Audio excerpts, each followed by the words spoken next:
రేపు మేడారం మహాజాతర ప్రారంభం కానుంది. ఇప్పటికే సర్కారు ఏర్పాట్లని పూర్తి చేసింది. మంత్రి సీతక్క దగ్గరుండి మహాజాతరను పర్యవేక్షిస్తున్నారు. ఇప్పటికే లక్షల మంది భక్తులు మేడారానికి తరలి వెళ్తున్నారు. రేపటి నుంచి 4 రోజుల పాటు జరిగే మహాజాతరకు కుంభమేళా తరహాలో ప్రభుత్వం ఏర్పాట్లు చేసింది. పునర్నిర్మించిన గద్దెలతో పాటు ఆ ప్రాంతమంతా విద్యుత్ కాంతులతో వెలిగిపోతుంది. జాతరకు ముందే భక్తులు భారీగా వస్తుండటంతో అధికారులు అన్ని ఏర్పాట్లు చేశారు. మేడారం జాతరలో డ్రోన్ కెమెరాలతో భారీ బందోబస్తు నిర్వహిస్తున్నారు పోలీసులు.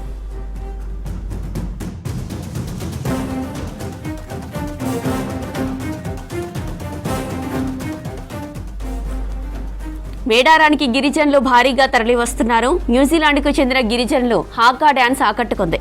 నిన్న సాయంత్రం మేడారానికి చేరుకున్న న్యూజిలాండ్ గిరిజనులకు మంత్రి సీతక్క ఘన స్వాగతం పలికారు. వారితో పాటు కలిసి సీతక్క డ్యాన్స్ చేశారు.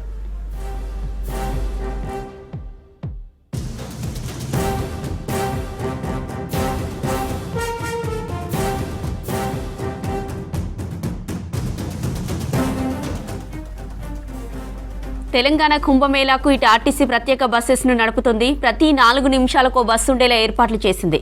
దాదాపు 3 కోట్ల మంది గిరిజన జాతరకు తరలివస్తారని అధికారులు అంచనా వేస్తున్నారు.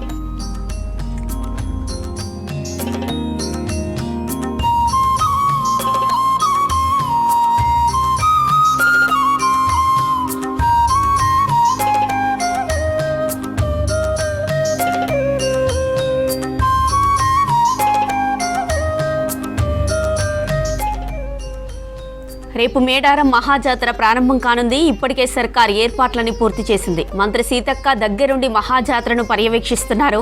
ఇప్పటికే లక్షల మంది భక్తులు మేడారానికి తరలి వెళ్తున్నారు.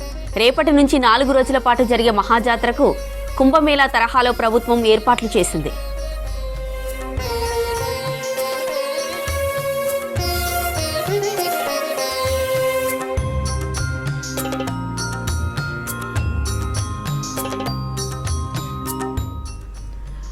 పునర్నిర్మించిన గద్దెలతో పాటు ఆ ప్రాంతమంతా విద్యుత్ కాంతులతో వెలిగిపోతుంది. జాతరకు ముందే భక్తులు భారీగా వస్తుండటంతో అధికారులు అన్ని ఏర్పాట్లు చేశారు. మేడారం జాతరలో డ్రోన్ కెమెరాలతో భారీ బందోబస్తు నిర్వహిస్తున్నారు పోలీసులు.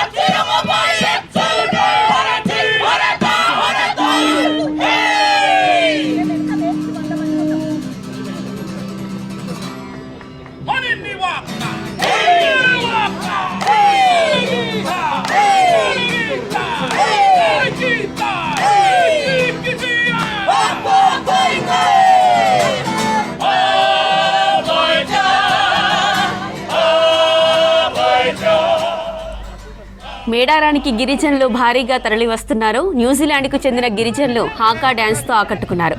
నిన్న సాయంత్రం మేడారానికి చేరుకున్న న్యూజిలాండ్ గిరిజనులకు మంత్రి సీతక్క ఘన స్వాగతం పలికారు. వారితో పాటు కలిసి సీతక్క డ్యాన్స్ చేశారు.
తెలంగాణ కుంభమేళాకు ఇటు ఆర్టీసీ ప్రత్యేక బస్సెస్ ను నడుపుతోంది.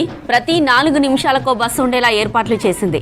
దాదాపు 3 కోట్ల మంది గిరిజన జాతరకు తరలివస్తారని అధికారులు అంచనా వేస్తున్నారు.